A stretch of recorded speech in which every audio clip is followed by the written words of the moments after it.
Greetings, beloved. Thank you for joining us today. Have you ever wondered why so many women are not equipped for marriage?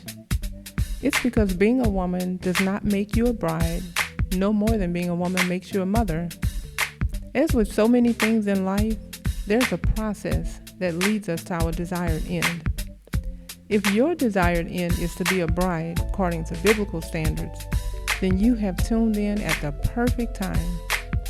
Chapter 2 of the book of Titus tells us that the aged women should take the younger women through the process of becoming not just brides for a day, but brides for a lifetime. So stay tuned for more of Bridesmaid with me, your host, Renee Bolden. Say greetings to everyone. As always, it's always good to see you all.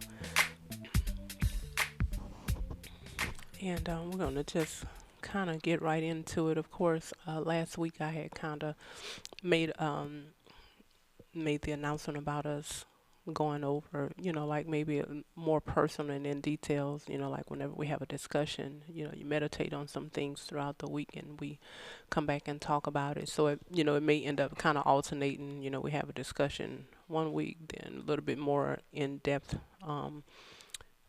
personalized discussion about it the following, and then a different topic introduced. I imagine that's the way it'll play out, but who really knows? But I want to share, you know, some of you may not have seen it, but last week I was responding to a question that was asked. That kind of pretty much the summation was, we have all these the permission boundaries and jurisdiction. Number one, I think the question was, where's that spelled out in the Bible, and then where are all the men who can actually handle this responsibility? And the Lord was gracious enough to give us the answer, and I just wanted to kind of read the reply from the sister who had asked that question. She says, let's see, I might need to see if I can increase this. She says, "Thank you, Sister Bolden, for your thoughtful and concise response to my questions. I appreciate the Lord and I understood what He is saying through you. I got mad years ago after listening to your husband's message about the contentious woman, but I keep on listening because I feel the Lord is speaking to me through the ministry. My husband and I have been married 30 years, and sometimes it's hard to hear the truth as you both tell it. I need to do better and get out of my own way. God bless you and Apostle Bolden. I'm all the way in Chicago, and through God, your ministry is changing lives over here." And I thought, I was really I'm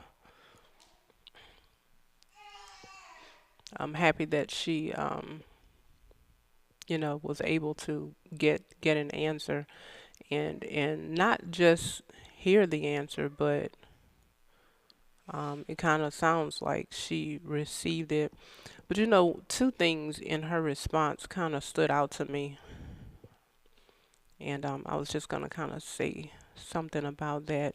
One was the fact that she said the truth is as she has heard it, taught, or just coming from the ministry, that it's been hard for her, I guess, at times, for and I imagine when she say it's hard, it's probably what many of us have experienced. We've had our own ideas about the way something should play out, the way things should be, the way we think, oh, well, this is the way it is. And then the Lord come along and He says, no, I have a higher standard. And what you believe is not really in line with my word. It's contrary to my word. It's not what I'm calling for. I'm calling you to a higher level. And when we say that we're having a hard time, it's because we want to hold on to the belief that's most convenient to our flesh. That's what happens. And so I want you to think about that whenever we are hearing God's word and we don't just immediately accept it when we are struggling with it. It's because we're trying to hold on to what's most convenient to us. And of course, as we've stated so many times, we find the thing that's most convenient to our flesh oftentimes is most detrimental to our spiritual growth. And so we have to make a decision that when we come before the Lord, and no matter what setting we're in, if we believe the Lord is speaking to us, if we know we've had questions on our hearts, or we've anything has come up that we don't understand, or we're looking for answers, then we need to have our heart in a position to receive those answers, not just hear words spoken, but to receive. Because if you paid attention, she said, um, I need to do better and get out of my own way. And that's, I think that's the answer that was given in a message, maybe just maybe a few weeks ago. You get corrected, you've done something wrong. You don't have to focus on the fact that somebody called you out, whether publicly or private, because oftentimes that's what we do, and we make ourselves a victim, and we just completely forget about the fact that we did something wrong. Okay, wait, I did something wrong. Okay, I need to do better. Period. That's it, and we can move on with life. We don't have to um, halt life. Everything doesn't have to come to a standstill because we were told to do something in a better way. And so that was one of the things about that stood out to me. And then the other thing is the fact that she said she and her husband have been married for 30 years. And, it just kind of proves the point that, we talk about. That's just one scenario, but there are scenarios, with people all over the world. And it just proves the point that it doesn't matter how long you're married. That is not the measurement of success or of having a successful marriage. That's not it. It has to be done God's way. And without having talked to her about anything personal, I would very I could very easily say that she has not experienced marriage the way God intended for us to experience marriage. She's not had the positive experience, the bond and the connection in it that she's supposed to, and being able to enjoy it if she has struggled with God's authority, because that's pretty much what it's all about. When you talk about the boundaries, permissions, and jurisdiction, it has to do with God's order and his hierarchy for marriage. And again, I said it last week. There must be something great that's supposed to come out of it, because the kingdom of darkness has so many women fighting against it to their own detriment. You don't see anything good come out of it. There are no good outcomes when you go against God. But yet, somehow we continue, as women as a whole, we continue to fight against it. And and so that's pretty much what she's spelling out, and I cannot say it enough. I cannot express enough the idea that, it's if you go to if anybody's ever been to a carnival, whether it's a child or as an adult, or you went there expecting to have fun, right? You went there with this expectation. And if you had ever been to one before, you already knew what ride you wanted to ride, you knew what food you wanted to eat, you knew what games you wanted to play, and you know what prizes you wanted to win. You went with an expectation. And there are only very few things that would actually make that a bad experience. And I'll give you one of mine, for instance. I ate something, and then I got on a roller coaster ride, and I spent the rest of the time sick as a dog. So I could not enjoy that. I'll never forget that. I got off of that ride, and it felt like I was still on it for the next day.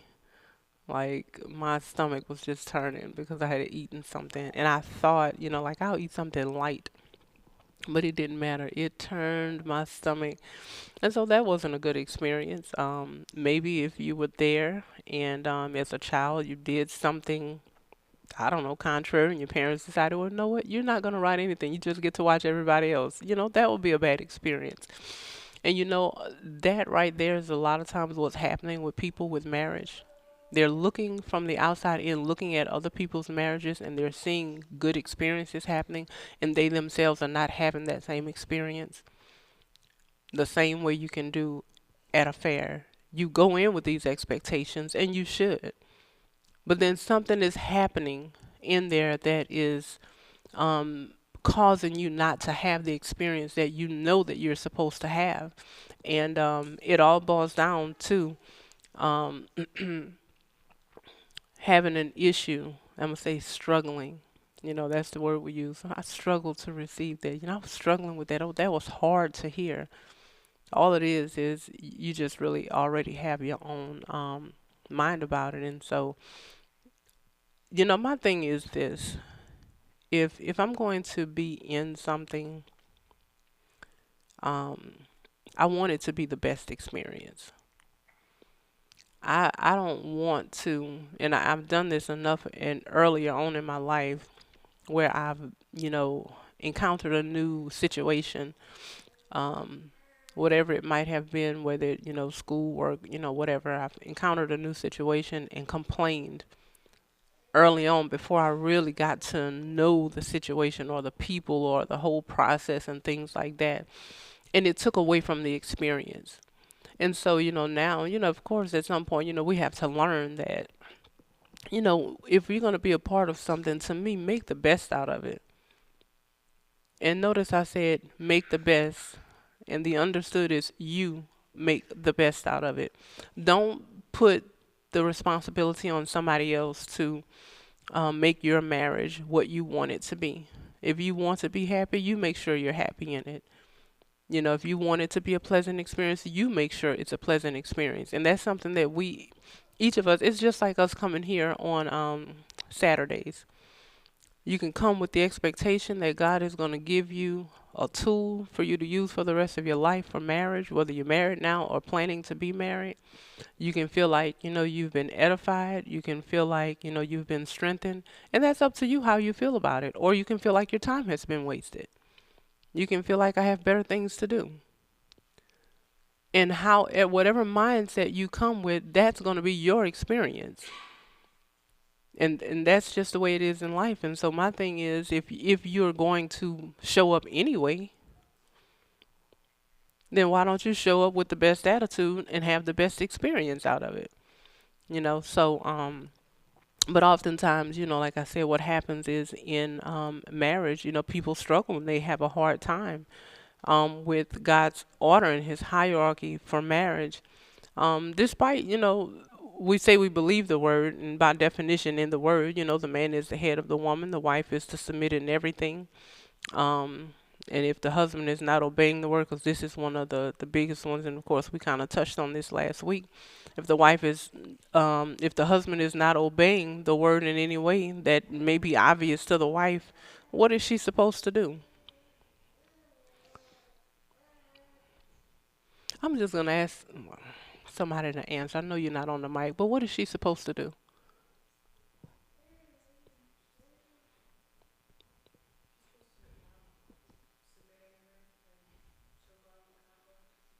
Okay, right. Submit. I'm just going to repeat that answer. She's supposed to submit. She's supposed to show godly conduct. But oftentimes, what happens?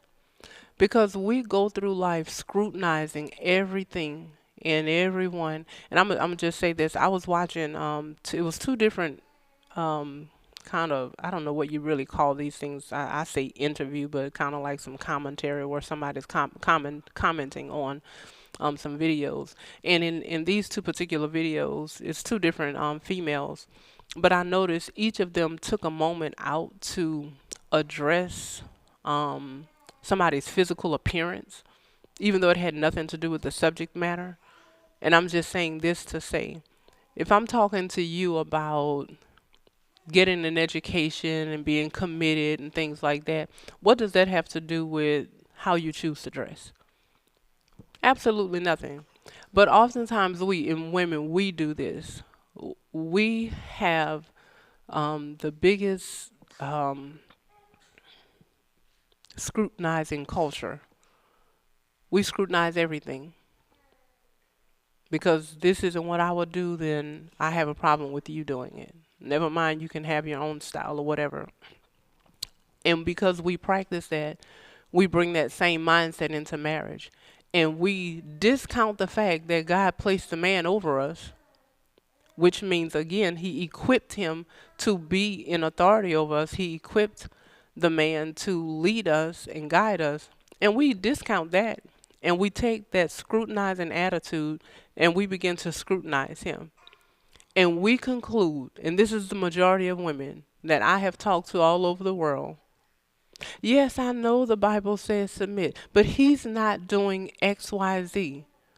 That shouldn't even be a statement. That not when the scripture is there that says, that if he should obey, if he is not obeying the word, then you are to win him over with your godly conduct, your godly conversation. I think is the way it's worded. With a meek and a quiet spirit. So in other words, we take our scrutinizing attitude and we look for reasons to justify why we are not being a wife. That's what happens. And so what happens? We ruin the experience because we take that attitude into marriage. Why? So the first thing is to, number one, get out of the seat of the scornful. That's the word. Get out of that seat. So if you're not scrutinizing everybody else all around you when you go to the store, when you go to the library, when you go to work in your neighborhood, if you're not doing that, then you're less likely to do that in marriage because you're not putting all that attention on all these minute things that really don't mean anything. I'm amazed at how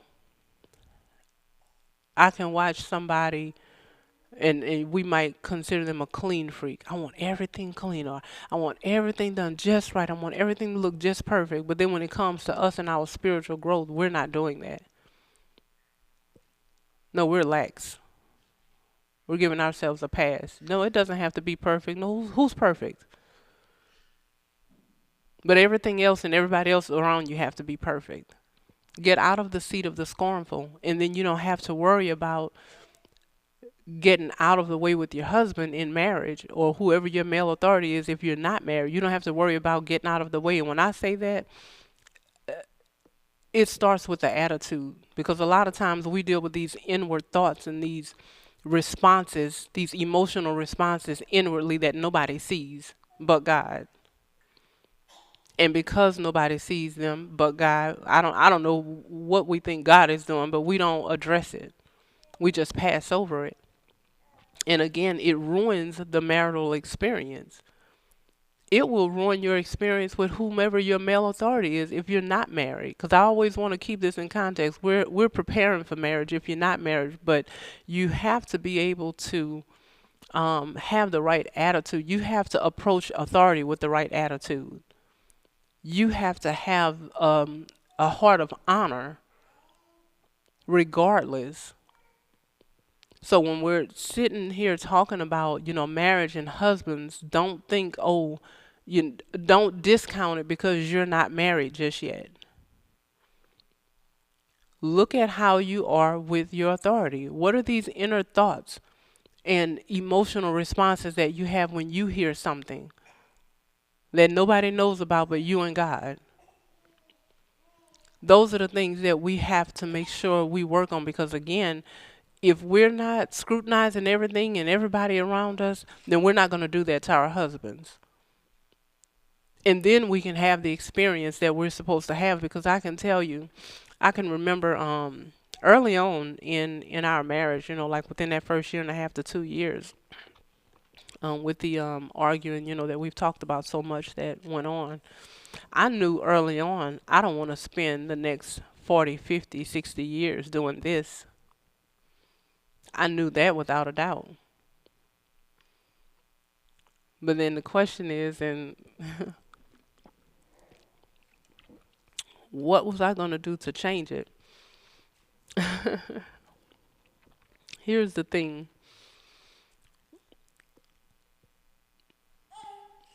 If I knew I didn't want to spend the rest of, I knew I wanted to remain married. So the divorce part, that wasn't an option. So that meant something had to change. So if I know that I don't want to spend the next 40, 50, 60 years arguing and having a bad experience, then that means something has to change, right? And oftentimes what we say is the man has to change. And we don't ever stop to think about ourselves, and maybe it's me that needs to change something that I'm doing. We don't, we just automatically, our default is if you would just do what I want you to do, then everything would be okay. I mean, I already have the answers. I already have this laid out. Look, I already have it laid out in my mind. If you do X, Y, Z, then we can get along fine. You know, that's our default answer to it. Again, to have that as a default answer, you have to disregard God's order. Because that means we have to think that, husband, you're off. You don't you don't see the full picture that I see. So you need to follow my lead. And of course we're being led by our emotions. And we know that doesn't work out. And so I was going to have to make an adjustment, but the very first thing that I had to do, I had to allow myself to believe that I was wrong in how I was acting. Because, see, I thought, as I have expressed before, because I was so passionate about the situation, because I was so passionate about whatever was going on, that I was right. Like, how could I possibly have this much passion behind something and be wrong about it? How? How is that possible? How? No, I didn't think I was wrong. Sure, if you would just see my point in this, you would understand why I'm right. Except I was coming from an emotional standpoint, and my husband was coming directly from the word. So I don't know if you all remember that demonstration he did about what he could see when he had the microphones lined up and they had just one off, but you couldn't see it until that straight line. And that's the way it is. He was right there on that straight line. He could see it exactly for what it was. I couldn't see that I was off, but I had to accept his word for it. And so, I tell you, I wish I could play this video clip, but I'm gonna try to explain this to you. If you all can just use your imagination. Okay. If um if you can use your imagination and just imagine, maybe if you have something to draw with, you might be able to even draw it. I want you to imagine just two parking spaces. Okay, just only two parking spaces right next to each other, wide enough for a truck and a car to fit in, um, and there's no obstructions or anything like this anywhere else. So when you go into parking spaces, and many of us have probably seen this, where of course there are lines that divide the parking spaces, and oftentimes people, I imagine, they're rushing because they drive in and they just pull over the line and they're in two parking spaces instead of just pulling into the one parking space that's designated for one vehicle. They'll be over the line and in two of them. So I want you to imagine you as a female. You're driving, you pull into a parking space. There are only two. You pull into yours, but you're actually over the line and your vehicle is just partially in the other parking space. And then somebody else pulls up into their parking space and they park perfectly straight the way they're supposed to. Now, what happens when you go to get out of your vehicle?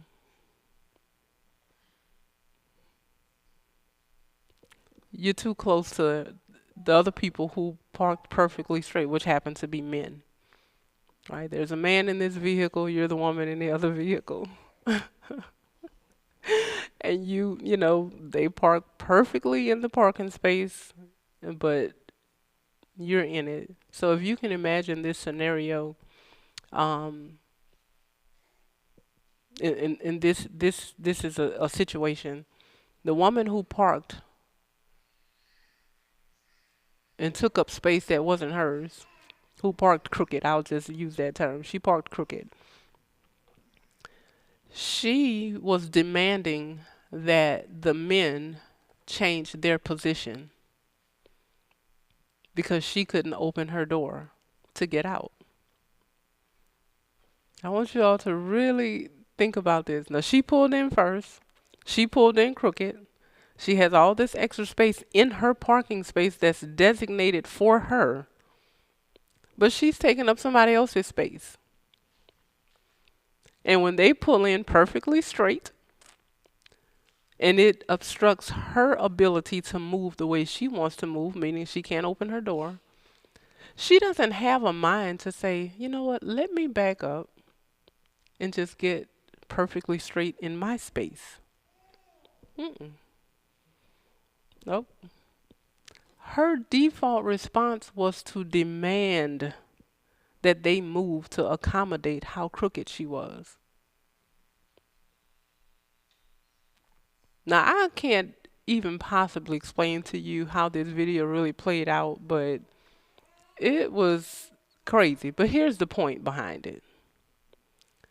She spent an enormous amount of time trying to make them move.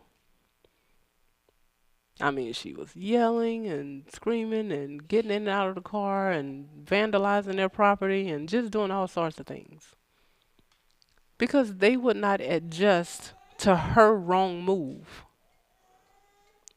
This is what I'm talking about when I say that women have the ability to do all sorts of things wrong.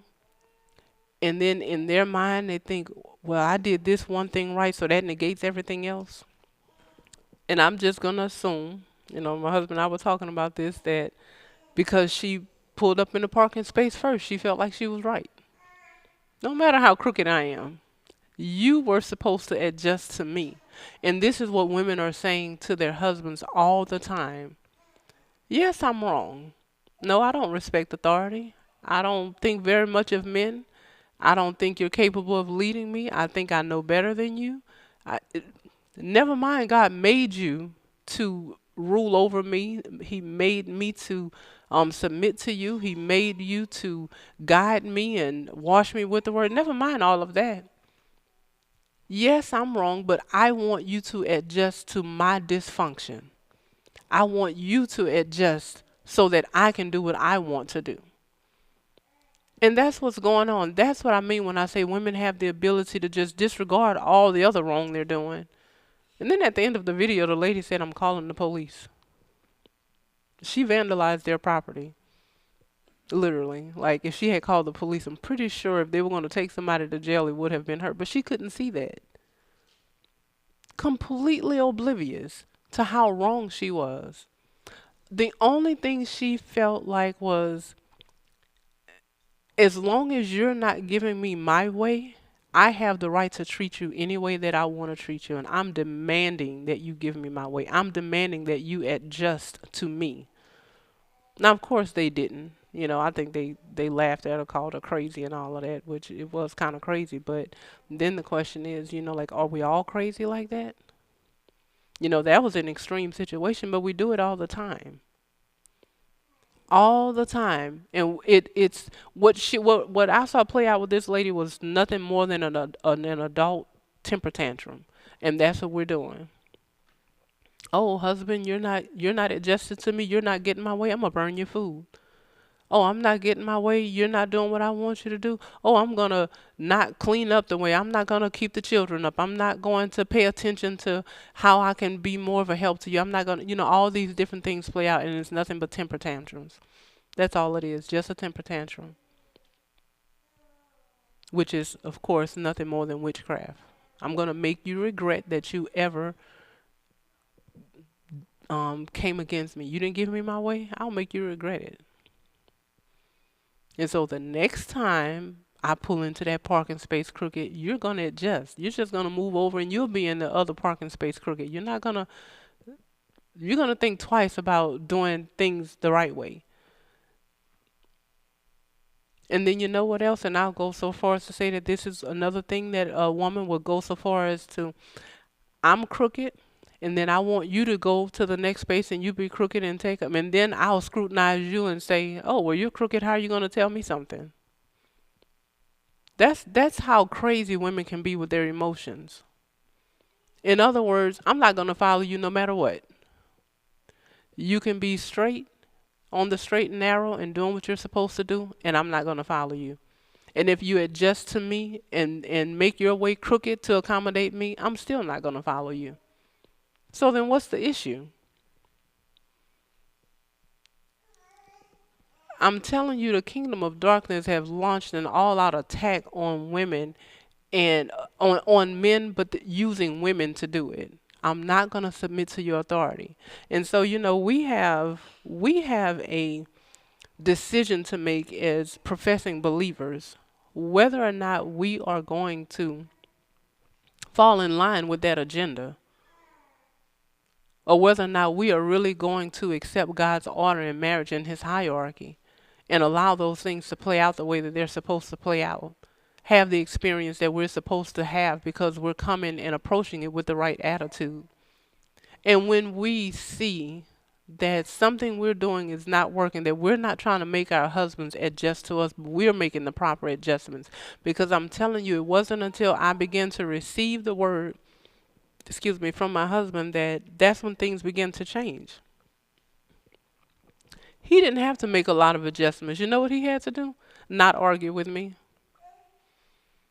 He didn't have to make a whole lot of changes. I was the one that needed to change. He already had the word. He already knew the word. He was already standing on the word. He was already established in the word.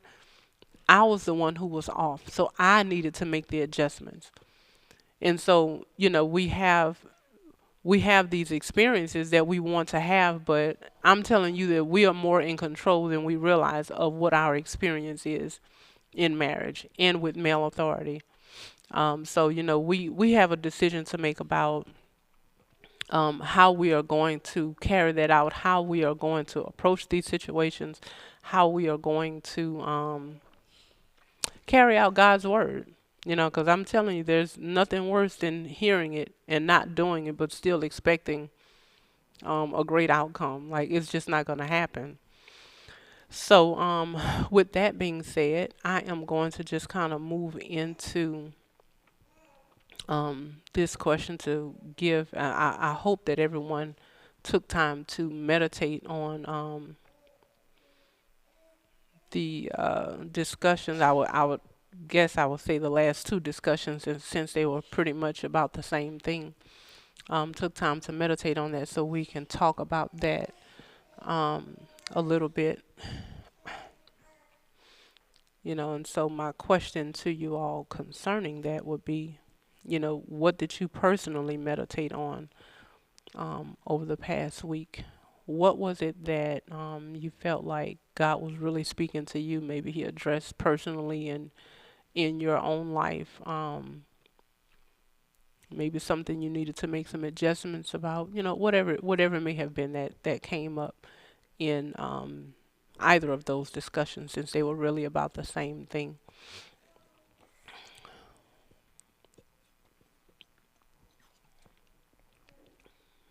Okay, could we pass the mic? Um,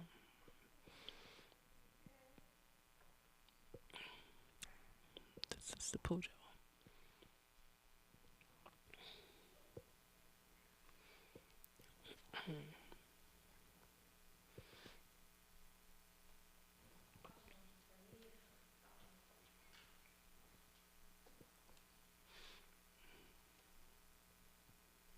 For me, it was well. First, I want to say I was grateful for the discussions and the prayer, and it's been making me want to really be true about where I am.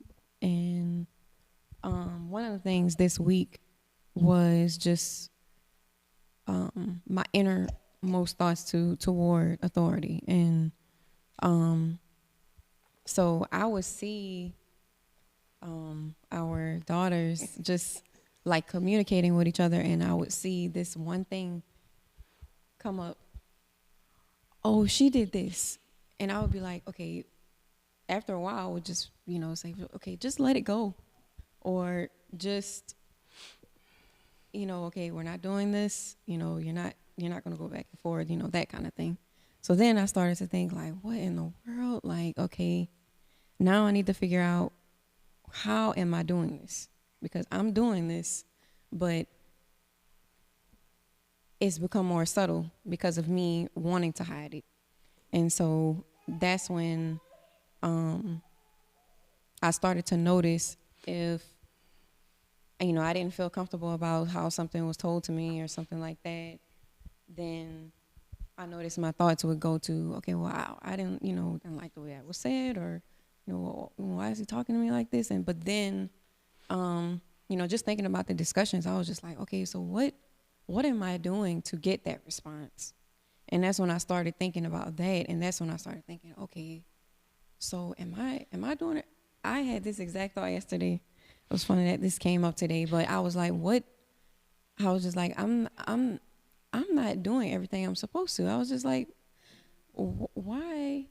So I can't expect, a certain response if I'm not doing everything that I'm supposed to. So that helped me to, like, if maybe something happened, or either I got corrected about something, and it was something that maybe required me to be addressed a certain way, then I started to realize, oh, okay, just the weight of things, and just saying, okay, well, I'm not gonna let that be the rest of my day, whatever happened, and I noticed that hadn't been my response though.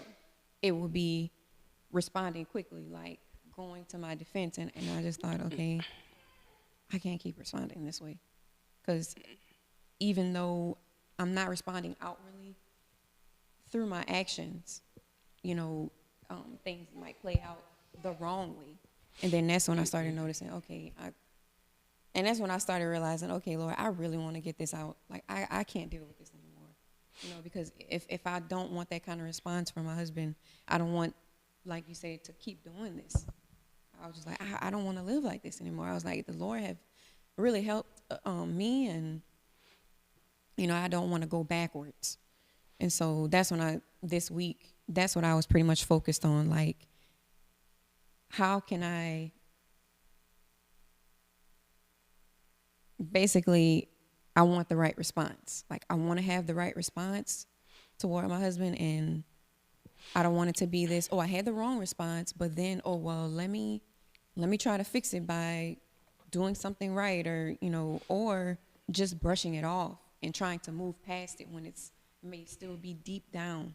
And I was just like, Lord, I don't want to push this deep down and keep on in this almost like a pattern, and until, oh, now I'm offended, and now everything is just going wrong, and my husband's wondering like what's going on. And this week, something also, I wanted to say, something happened, and almost for the first time, because I can say I've been this way for years. I just got used to hiding it. But for the first time, I felt okay with the fact that I didn't have to retaliate to what happened earlier that day. Like, we were talking, and it was almost like we both let go of what was going on. But I would say just throughout the week, I could see that pattern. Like, okay. I want to comment on something you said in response to what was brought up about responding appropriately and checking, why am I getting this response? Now, if I think I heard you correctly. You said your husband said something to you, and you thought, well, I don't like the way he said that to me. I don't like the way, whatever. Why am I getting this response? I want to give you all an example of what I mean by the type of response you get from your husband. And I want to clarify and distinguish between what you experience versus the type of response. When a man is a man and he's in his position, especially if he's a godly man established in the truth, he knows not to be moved by the emotions of his wife. That means he's not going to succumb to witchcraft. That means he's not going to be led by you. That also means for the wife that because if she's practicing that in any form whatsoever, emotionalism on any level, that she's looking to get her way in something, whatever that might be, and her husband is not going to fall for it, which means she automatically is going to feel this distance. She's gonna feel like, wait, what's going on? Why do I feel like we're not close? Why do I feel this way? Um, so when I'm talking about when you ask yourself, why am I getting this type of response? Why am I getting this from my husband? That's more or less what it's going to. That's the category that it's gonna fall under. And I'm hoping what I'm about to say to you, specific to your situation, and um, I'm hoping that it will help you and other people. Your response of, I don't like the way he said this to me. I'm gonna tell you, and this is just for everybody to take and grab hold to. You need to allow your husband to be a man. He don't need to sound like you when he talks to you.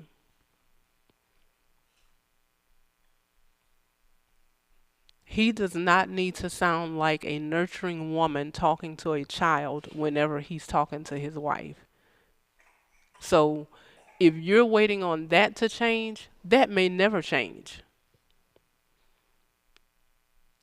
A man taking control of his home to keep things from getting out of order and keeping his wife in her place because maybe he feels like she's challenging his position, his voice is supposed to be authoritative.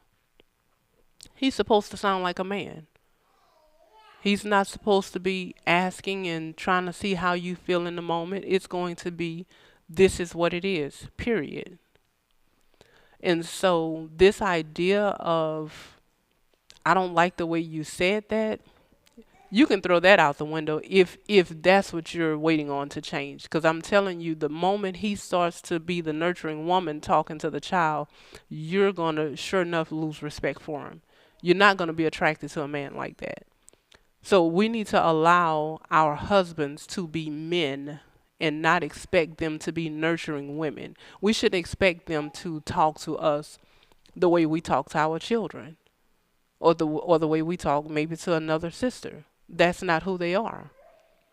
And so when you say, it seemed like we both got over it, I can just about promise you that he didn't have anything to get over. You got over it. He was just being a man.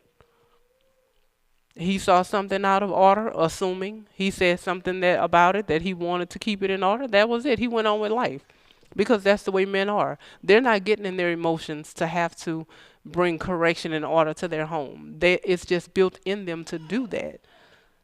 If you take it personally as a wife, that's your issue that you have to fix. It has nothing to do with him in that sense. When I say, ask yourself, why am I getting this response? This has nothing to do with his authoritative voice.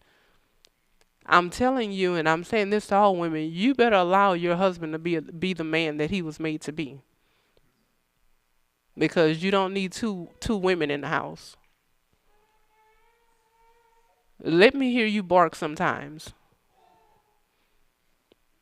I want to hear some bass in your voice sometimes. I don't want you. If you're a man, there's a distinct difference between that nurturing woman and that man. There's a difference in their nature, and so the way they approach situations are supposed to be different. And I think that's another mistake that a lot of women make. Oh, I don't like the way you talk to me. Okay, well, what do you want, a man or a woman? And so we have to make a decision about that. And if that man is not going to be emasculated, then you're going to spend the next 20, 30, 40, 50 years trying to get over him just being a man because he used an authoritative tone. That's nothing to get over. Not if you want a man. So if that's an issue, whether, and of course I'm talking to you because you brought it up, but if that's an issue that any woman is having, I'm telling you, turn your attention to something else. Deal with some real actual issues that's going on, because that's not an issue. And you don't have to make it an issue. I didn't grow up hearing a man's voice in my home. So, when I first started hearing my husband, that was like, ooh, that was, but I accept that that's a man. I love the manliness about him. That's one of the things that I find most attractive about him. So I don't want his voice to change.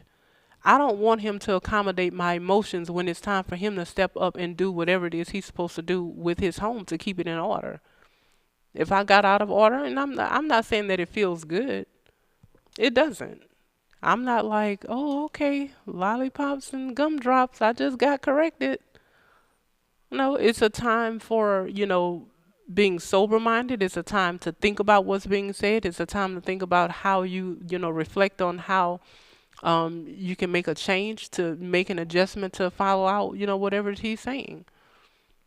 And of course, when we want to please people, it doesn't feel good to know that we've disappointed them in a moment. But hey, they're not telling us that we've disappointed them for life. Just in this moment, in this situation, I don't like what you did, and I want you to do something different next time. And that's all we have to do, is take it that way. But what we don't want to do is try to emasculate our husbands and say, you know, could you just tell it to me like this, please, so that I can accept it a little bit better? No, like I said, I want to hear the bass in your voice. And we should all feel that way. So I just kind of wanted to say that. I didn't want to get too far down the line and forget, what I wanted to say about that. So I just and make that distinction between when I'm talking about why am I getting that response. We're not talking about his authoritative voice, but we're talking about more so it's going to come in the form of feeling this distance because he's not being pulled into your emotionalism. That's the form that it's going to show up in most often, more often than not. You're gonna say. So, thank you so much for providing those answers, and sharing that. Anyone else ready to share, what they meditated on, or just what you kind of thought about personally from the PB&J messages or discussions, rather?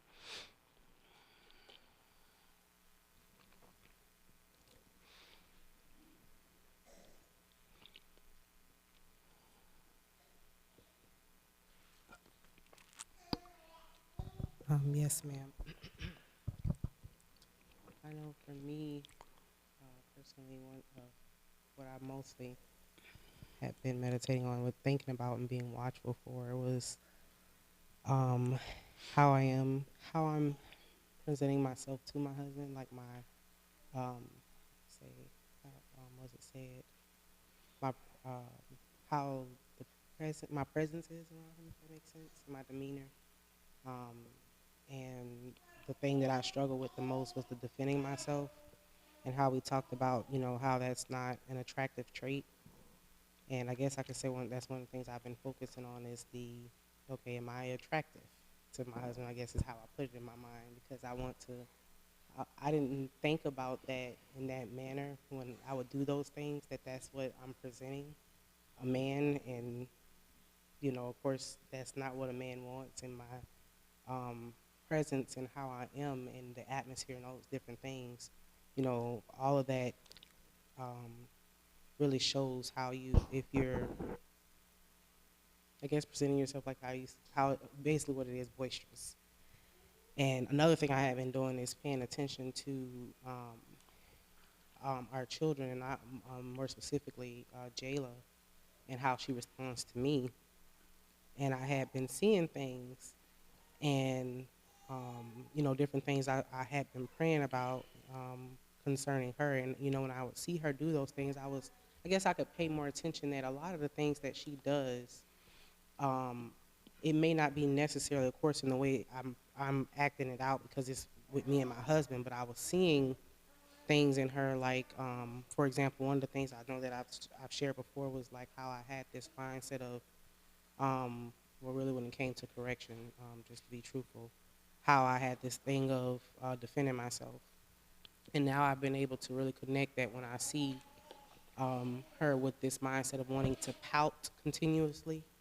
And I think that happened this week. Yeah, it was this week. She did something that I just could not. I guess, when she does stuff in the past, I was just, spank her and then leave it at that. But this time, it was like, it was bothering me. And I even went to my husband and I was like, I'm about to wear her out. And I started talking about what she did, and he was like, all right, like basically just, and I caught myself. I was like, okay, I'm letting this get to me too much, and things like that. So I just, made sure I wasn't about to, um, like how we talked about way before in the past, like basically spanking your children out of, okay, you tried me type of thing, you about to get it, you disrespected me. But I just couldn't, I could not, I know the Lord let me see it this way for a reason. But I was like, I could not believe I didn't see, she did, I never saw this type of behavior until this week. I take that back. I didn't see it in the way that I saw it this week, where it was something about eating, something that happened with eating, where because something was taken off her plate that she wanted, and she just began to cry and decided, I'm going to act like I don't want to eat. So I was like, girl, I will take your food from you. And I thought that would just straighten her up because, usually you don't really have to say much to her, and she'll just, okay, y'all about to get on me, so I'm going to act right. But this time, it was like, I said that, and it was like the more I said something, the worse she got. And I was thinking, okay, yeah, you about to get it. And then, when I didn't whoop her, I tried to give her another chance. It's like, I was trying to make sure I wasn't doing it out of anger and different things like that, or making sure I wasn't feeling like I was tried. Eventually, when I saw that she was going to keep going, I was like, I have to whoop you.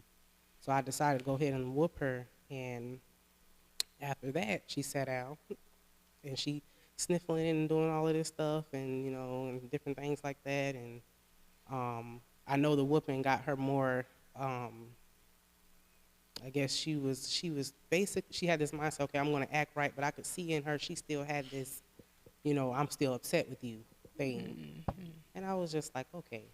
When I saw that, it just made me think to myself, like, I know that what we talked about, the things you see in your children and stuff, that's because of you and different things like that. But this week, it just did something else for me.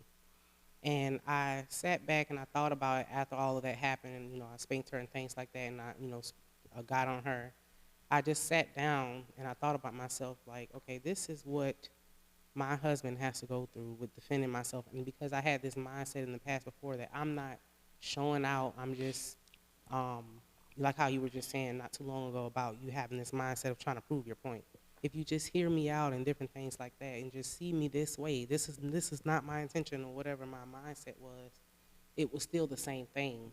And I was able to connect that because I wasn't doing that before in the past. I didn't see how that was the same thing, but I see that now. And I was like, okay, this is the atmosphere that's being set. And even if my husband is not expressing that all the time, this is what I'm presenting in our marriage and causing that distance. And one of the things with me this week is just I've been paying attention. Okay, well, how am I responding? One thing I know I didn't do in the past a lot of times was praying when I would notice certain things coming up. And I'm saying that just to say because it was a struggle for me. And I was telling my husband, I'm able to catch stuff now more, like how I respond. Because there's been times where I responded in the past when my husband had to come to me and say, hey, you did this thing. But it's now I've been seeing myself where I'm, okay, even if someone is around us, they may not even think anything of it. If hopefully I'm making sense. But I know where it came from. And so I'll make sure I'm going back, okay, I did this, I said this, when I did that, this was what was going on, if that makes sense. So that's what I've been doing. And it's something to me because in the past, I was acting that way with my husband, like knowing where it came from. But in my mind in the past, I didn't think he was catching those things. I just thought it was something, okay, well, it happened, I'm just brush it off, and I would try to go about my life, I guess. But every time I've been doing that, he's always aware. Like he's been telling me, like, yeah, I know that's what you was doing, and every single time. And I was thinking, that's something. Like all this time. I thought that you didn't, like, I guess I was thinking he didn't catch it. Like, it would have to be something where I'm purposely, like, putting it out there or something like that where I'm making it known. But he knows every time. And I was like, it's been a really big eye opener for me this week.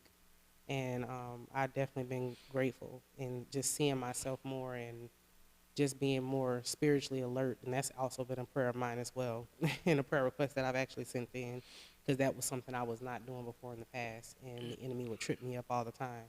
So one of the things that I've been wanting to do is make sure that our atmosphere in our home is set right, and making sure that I'm not having the same response every time, like we talked about before. Are you having the same response? Have a different response. It's not going to get you anywhere. So that's what it has been for me this week. Okay, thank you. I appreciate you sharing that. Is anyone else ready to share?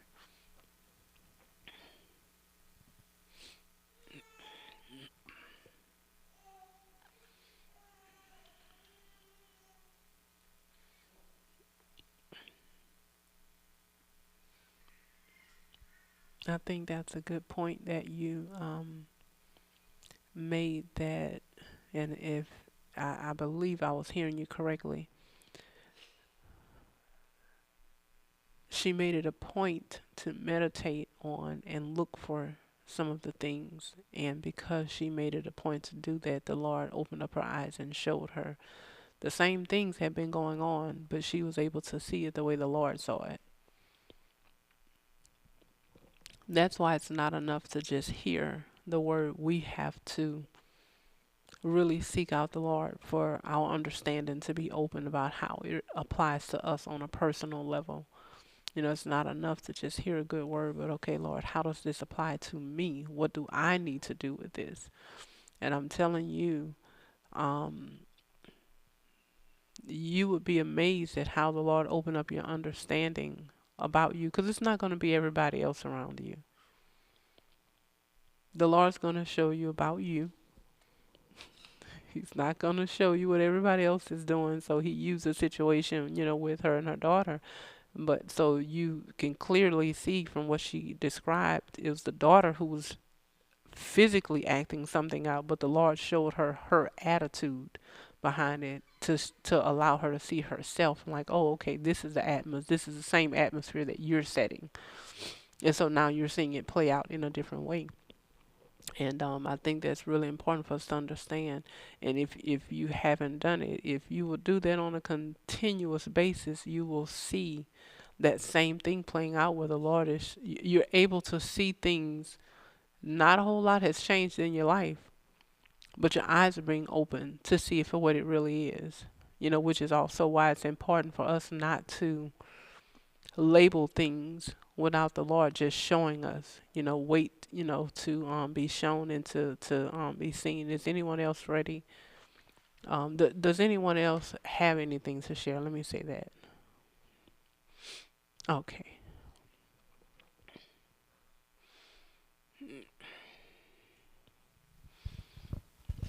Yes, ma'am. I was thinking about a couple things. One was when you were talking about that we're one flesh with our husband, and I was thinking back on my life how, like with my dad, it was on the surface I was obeying him, and with my husband, on the surface I was obeying. I was doing things, but it wasn't in my heart, and I always had this mindset of like, I'll do my own thing later.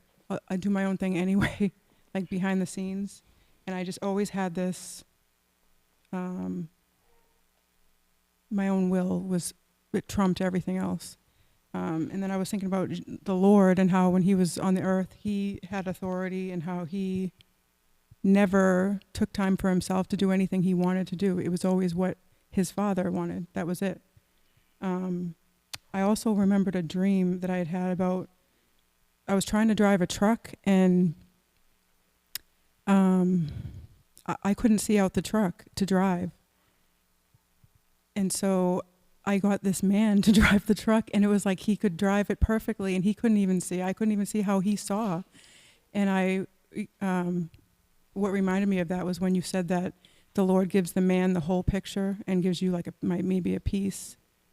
So it just really clicked. And I also was just thinking about how just who the Lord is and how we think we have all these chances to get it right, but I just really feel like no, we shouldn't look at it like that. Like, oh, over time I'll get better and better, but I think we really need to really just get it right now. That's all I wanted to share. Thank you for sharing that. And I'm gonna just kind of comment just on that last comment that you made about, oh, over time I'll get it right. But we've heard it said in so many different ways, but basically we live out what we believe. And if in a moment you hear something and you accept it and your attitude change towards it, then your actions are going to line up with it. And that's so it's not this thing of um, I know that there are layers that the Lord will peel back in with certain things, and so we're always growing.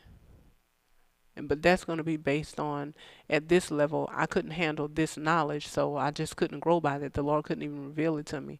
But whatever level I'm on, if my attitude towards that word will change in that moment and I receive it into my heart because I believe it, then my actions are going to line up with that. Then I'm going to see a change take place. It's not um it's not going to be that like what you're saying. It's not. We shouldn't have this mind that okay, well, this might take me the next 5 years to change it. No, it doesn't mean that you won't see how you can do better at times, but we really do live out what we believe. If we believe whatever it is, we'll see it play out in our actions, whether it's on the negative side or the positive side. So I think that was a really good point that you brought out with that concerning that. Is anyone else ready to share or have anything to share before we close it out? Thank you. Um, One of the things that I've been focusing on this week is my attitude towards being under the jurisdiction of others. I noticed I, that I had a lot more of an issue with it than what I thought. And just this week focusing more on choosing to have a good attitude towards those things. And I realized that I had the independent mindset a lot worse than what I thought as well. Just realizing with, getting out of my parents' house and different things that I began to do outside of being under authority. And I guess you could say I got used to those things and was still holding on to it. And now just reeling that back in and just accepting being, under someone's authority and just having a good mindset towards it. That's a big thing I've been focusing on, not making myself a victim of authority. And also the other thing I've been focusing on as well is the presenting myself as a woman, because it was a lot worse than what I thought it was. Just taking on, really, I don't know if I necessarily had a lot of opportunities to act out something different this week, but just having my mind on it and I guess waiting for those opportunities to come and praying that I will do something different. So that's all for me. Okay, thank you.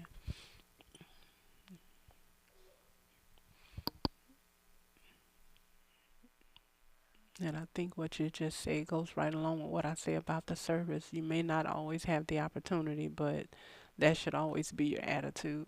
And of course, and I think I said it last week, if I'm a lady with my husband, that's just who I am, and so I'm that all the time. I don't have to be around a man to be a lady. That's just who I am, and that's just how I'm gonna carry myself. And so, um, that is I guess the right approach to that is to make sure that that's your attitude. That because I'm telling you, we can be at home and we can get real comfortable and real relaxed. Like in our own private personal space. Like, okay, whatever. It's just me in here, but actually it's not, and I had taken a kind of a page from a lady's book. I had watched a video many, many years ago of a lady. She was testifying about basically the Lord just kind of cleaning up her life. And a part of her testimony was that the Lord was having her to get up at like maybe 4 o'clock in the morning to pray. And she started out with kind of dragging herself out of bed and spending most of the time trying to keep from falling back to sleep.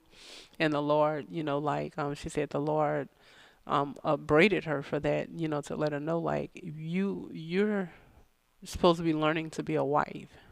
And is this how you're going to present yourself to your husband? And so she had to get up and she had to comb her hair and brush her teeth and wash her face and present herself before the Lord in prayer.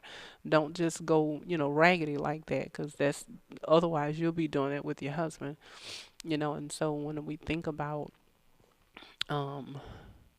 being maybe not having the opportunity, like you said, where you can act it out, you can still see how it plays out in your attitude in your own private, personal time. How am I carrying myself before the Lord? What am I doing? When nobody else is around, am I still a lady, or am I just relaxed? And I'm just waiting for somebody to show up, and then I'm going to put on this persona. And that's not what you want to do. You want that to just simply be who you are all the time. So thank you for sharing that. Anyone else before we close it out? Oh, yes, yes.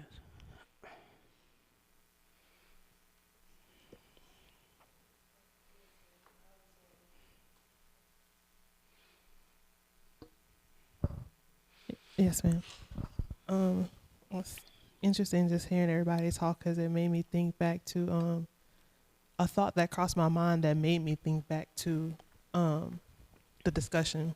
I can't remember if it was yesterday or Thursday, but I was walking through the kitchen doing something, and I had a thought about when you present yourself as a woman, then the man will show up like as the man.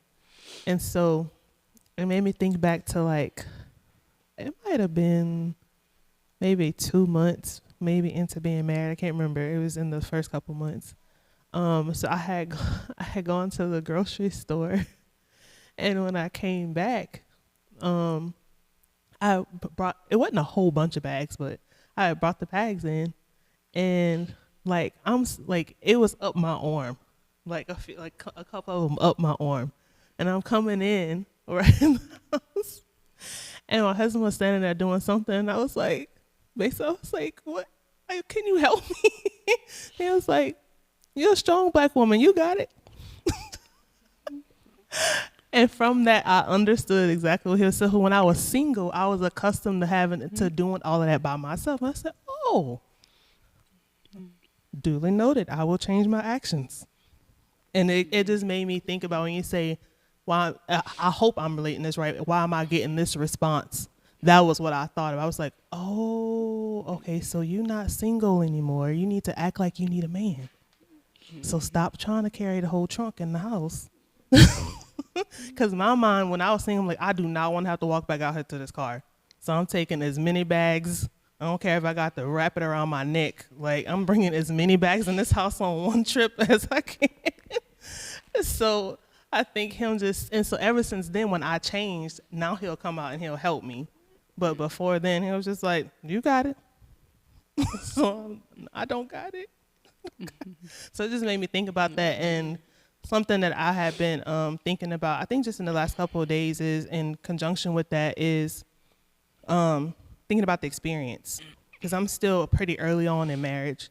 And just thinking about just what you said today about how when you and Dad would have those conversations, and you were, like you would see how you would be arguing and stuff, and he would just kind of be standing that straight and narrow path and kind of just bringing you back to the word and stuff. And you had this kind of moment of like, I know I don't want to do this for the next 30, 40 years. I know I want to stay married, but I don't want this to be the experience. And so I was kind of thinking about that, like, I'm only about 4 months into this, and in my mind, I really want to not spend 20 or 30 years wasting time. For like I really want it to be the best experience from the start.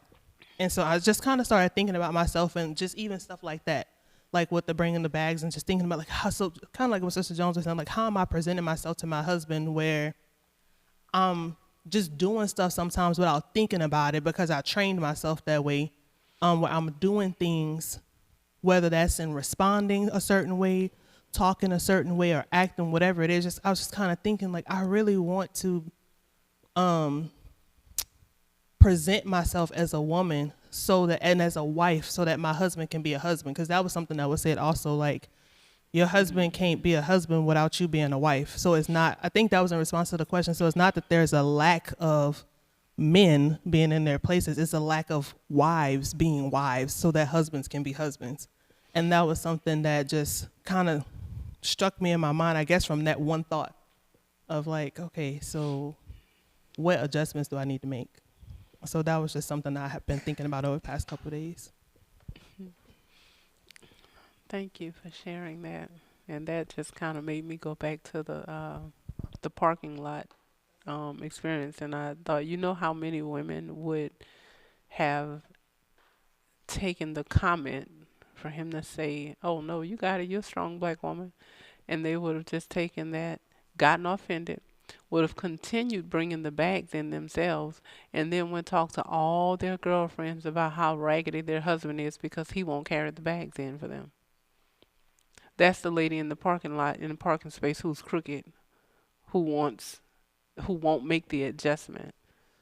So you could get offended at his comment, or you can stop and check yourself and be like, okay, what did I do to even get this comment? Let me make an adjustment. Maybe if I had not put bags up my arms and on my neck, I would have given him an opportunity to come out and get the bags, you know. And so, again, that's what women will do. Oh, he's raggedy, you know. He make me carry the bags in by myself, and never stop to think, well, what if I just left them in the vehicle? You take away his opportunity to be a husband to you, and then you complain that he's not a husband. Again, you're going to follow him. You're not going to follow him when he's straight, and you're not going to follow him when he's following you. You know, it's crazy town, basically, which is why we need to allow men to just lead us, because otherwise, you know, we have everything turned upside down. Thank you for sharing that. Anyone else before we close out?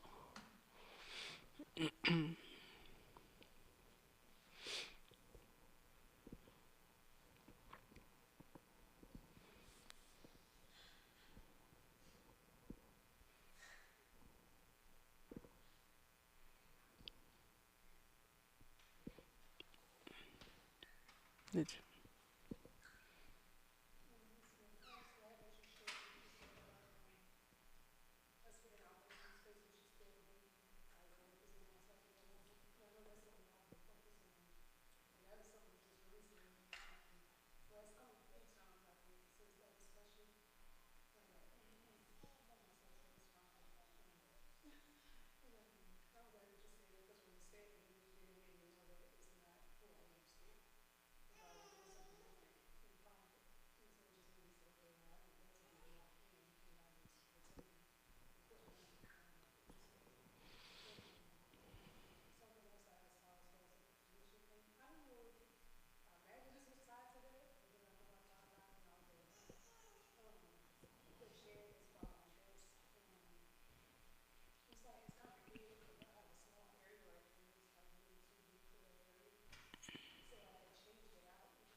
Doing it.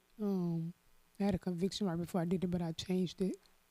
And then I think later on at the house, I was like, I'm gonna move that chair. I was like, I asked Lord to forgive me. I said I should have asked. I was like, cause who am I to just go change out this chair? Like I should have asked and got permission first. And so I just changed. I changed the chairs back the next day. And it was funny when Modesty started talking. I guess I was still thinking about the presenting myself as a woman. But before she even got to the groceries thing, I started thinking about that. I was thinking I don't need to be bringing groceries in like that in bulk into the house anymore. 'Cause of course, if my brothers are there, I'll just ask them to get them. And sometimes I'll even just wait for them to get back to the house if they're not there, depending on what's in there. I might just bring in like some meat or something, and I'll leave the rest and ask them to bring it in. But sometimes I'll just, if they're not there, I'll bring them in. And I was like, I don't need to do that. I said, if I do have to bring them in, I'll even ask them if I see them, can you bring these in for me instead of me doing it? But I was just now right before she got to that part, I was just thinking if I do have to do that, I'll just take them in a few at a time and not doing that. Just thinking about what you said, like it doesn't matter if somebody's around or not. And so just making sure I'm practicing that. Okay, thank you for that comment. Anyone else want to share anything?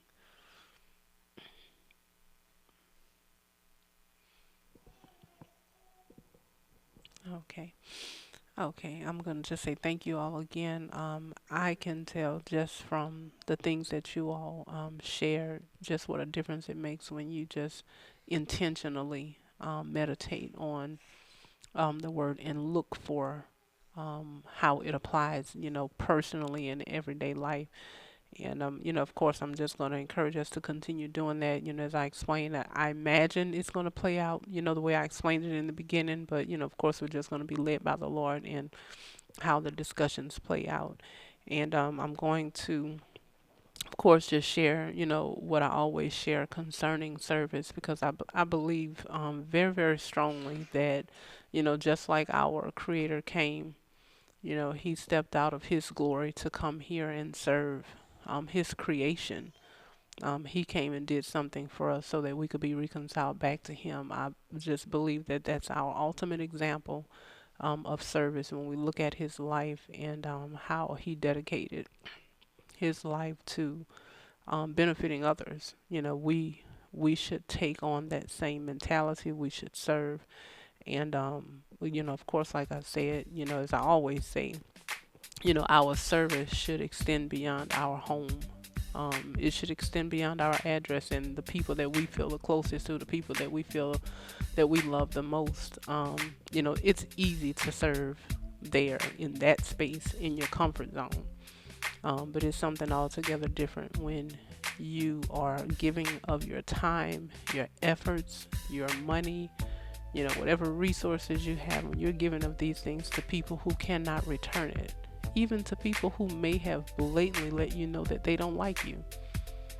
God is still calling us to be of service. So, I say all the time and will just continue to say, as the Lord give me opportunity to, that, our presence and our purpose in this earth should benefit somebody else in a positive way. But we have to make sure that we have an attitude that that we want it to. That we're looking for these opportunities and we're not allowing these opportunities to pass us by. Look to serve somebody else, because I tell you, there is no greater fulfillment than to give rather than to receive. When you know that you have it, the capacity, the willingness, and the heart, and the love and compassion for somebody to give to whatever their need may be, instead of you looking to receive something. Let us go ahead and bow our heads and pray. Heavenly Father, we thank you again for allowing us to see this day, to come here and discuss these things. God, we thank you always for speaking to us. And I just pray, Heavenly Father, that you will be with us as we go throughout this day. Heavenly Father, continue to lead, guide, and direct us by your Holy Spirit, and open up our understanding concerning the things that you speak to us, no matter what setting we may be in.